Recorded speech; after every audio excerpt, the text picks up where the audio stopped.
안녕하세요. 혹시 정말 소중한 사람인데 이상하게 대화가 꼬이고 오해가 쌓여서 답답했던 경험 다들 한 번쯤은 있으시죠?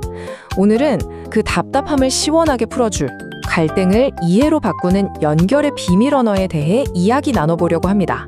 이런 기분 정말 많이들 느끼실 거예요. 분명히 한국말로 대화하고 있는데 왜 꼭 외국어로 말하는 것처럼 서로 겉돌기만 할까요? 오늘 그 근본적인 원인부터 해결책까지 아주 명쾌하게 파헤쳐 보겠습니다. 맞아요. 똑같은 말이라도 누군가에겐 상처의 벽이 되고 또 누군가에겐 마음을 잇는 다리가 되죠. 자, 오늘은 우리 관계를 더 단단하게 만들어줄 그 다리의 설계도를 함께 찾아볼 겁니다. 자, 그 첫 번째 설계도의 핵심 재료는요, 바로 취약성을 드러낼 용기입니다. 이게 좀 의외라고 생각하실 수도 있어요. 연구자 브레네 브라운이 강조한 개념인데 이게 바로 모든 진정한 연결의 출발점이라고 합니다. 그러니까 여기서 말하는 취약성은요, 우리가 흔히 생각하는 나약함이나 약점이 아니에요. 오히려 그 반대죠. 상처받을 걸 알면서도 거절당할 수도 있지만 그럼에도 불구하고 솔직한 내 모습을 보여주기로 선택하는 용기를 말하는 겁니다. 바로 이 지점에서 진짜 관계가 시작되는 거죠. 이게 정말 흥미로운 역설 아니에요? 우리는 보통 상처받기 싫어서 진짜 내 모습을 꽁꽁 숨기잖아요. 그런데 브레네 브라운의 연구는 정반대의 이야기를 합니다. 그렇게 스스로를 숨기는 행동이야말로 우리를 외롭게 만든다는 거예요. 오히려 나의 불완전함을 솔직하게 드러낼 때 우리는 비로소 사랑과 소속감을 느끼며 깊이 연결될 수 있다는 거죠. 이 말이 정말 핵심을 딱 짚어주는 것 같아요. 관계는 이기고 지는 게임이 아니라는 거죠. 결과를 내가 통제할 수 없다는 걸 인정하고 그냥 있는 그대로의 나로 그 관계에 참여하는 겁니다. 바로 그 용기가 모든 것의 시작이에요. 자, 이제 두 번째 비밀로 넘어가 볼까요? 혹시 상대방이 버럭 화를 내는 모습만 보고 저 사람은 원래 성격이 저래 라고 단정 지어버린 적 없으세요? 그 이면을 들여다볼 수 있는 아주 강력한 도구가 있습니다. 바로 분노의 빙산 모델입니다. 우리가 보통 보는 사람의 분노는요, 이 거대한 빙산에 정말 딱 물 위에 드러난 작은 일부일 뿐입니다. 진짜 중요하고 거대한 감정들은 전부 저 수면 아래에 숨겨져 있다는 건데요. 같이 한번 그 깊은 곳으로 들어가 볼까요? 이런 모습들 정말 익숙하죠? 소리 지르고 비꼬고 아예 입을 닫아버리는. 우리는 보통 이런 겉으로 드러나는 행동에만 반응하고 상처받아요. 하지만 이건 진짜 원인이 아니라, 그죠? 뭔가 잘못되고 있다는 신호일 뿐이라는 겁니다.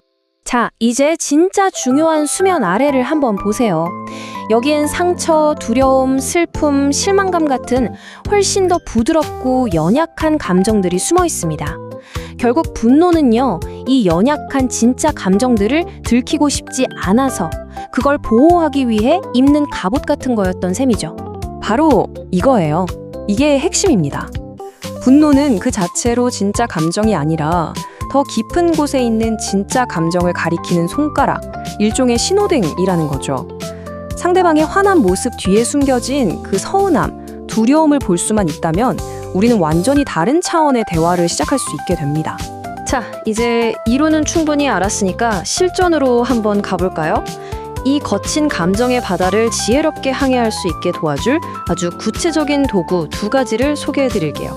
첫 번째 도구는 바로 XYZ 화법입니다. 아주 간단한 공식인데요. 핵심은 너로 시작하는 비난이 아니라 나를 주어로 말하는 거예요. 당신이 Y라는 상황에서 X라는 행동을 했을 때 나는 Z라는 감정을 느꼈어. 이렇게요. 상대를 공격하는 대신 그 상황에서 내가 뭘 느꼈는지 솔직하게 전달하는 거죠. 정말 간단한데 효과는 엄청 강력해요. 어때요? 이 차이가 확 느껴지시나요? 정말 배려가 없네 라는 말은 상대방을 방어적으로 만들고 그냥 벽을 쌓아버리죠.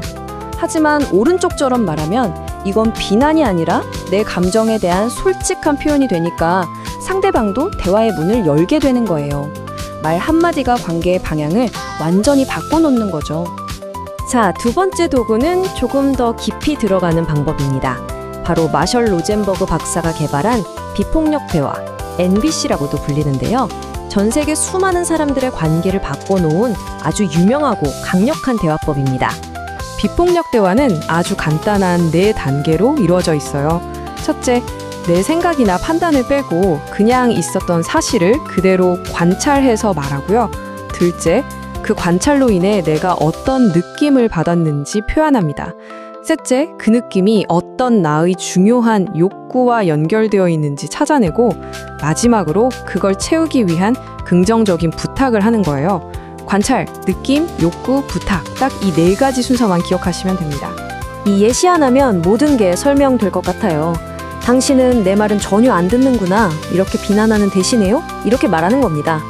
내가 이야기할 때 당신이 휴대폰을 보고 있는 걸 보니까 자, 이게 바로 관찰이죠.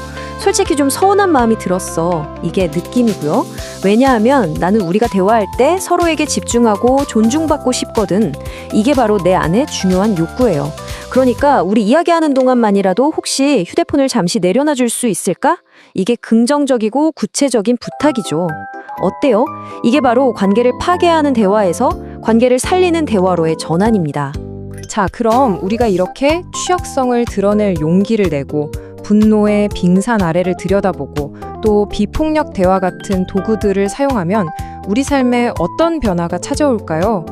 이건 단순히 갈등 몇 개를 줄이는 것보다 훨씬 더 큰 의미를 가집니다. 여기 정리된 것처럼 우리는 더 깊고 진솔한 관계를 맺게 되고요. 힘든 일이 있어도 다시 일어서는 회복 탄력성이 강해집니다. 그리고 무엇보다 나 자신을 더 잘 이해하고 사랑하게 되죠. 이건 그냥 대화 기술 몇 개 배우는 게 아니라 삶을 대하는 태도 자체가 바뀌는 거라고 할 수 있어요.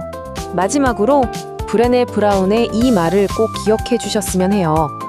우리를 서로 연결해 주는 건 우리의 완벽함이 아니라 오히려 불완전함이라는 것. 나의 약점, 너의 약점이 서로를 만나게 하는 가장 인간적인 연결고리라는 사실을요. 자, 이제 여러분의 차례입니다. 오늘 우리가 나눈 이야기들을 떠올리면서 딱 한 사람 그리고 단 하나의 대화를 한번 떠올려 보세요. 지금 당장 어떤 대화를 가장 먼저 바꿔보고 싶으신가요? 그 작은 용기 있는 시도 하나가 여러분의 관계 전체를, 어쩌면 인생 전체를 바꿔놓을지도 모릅니다.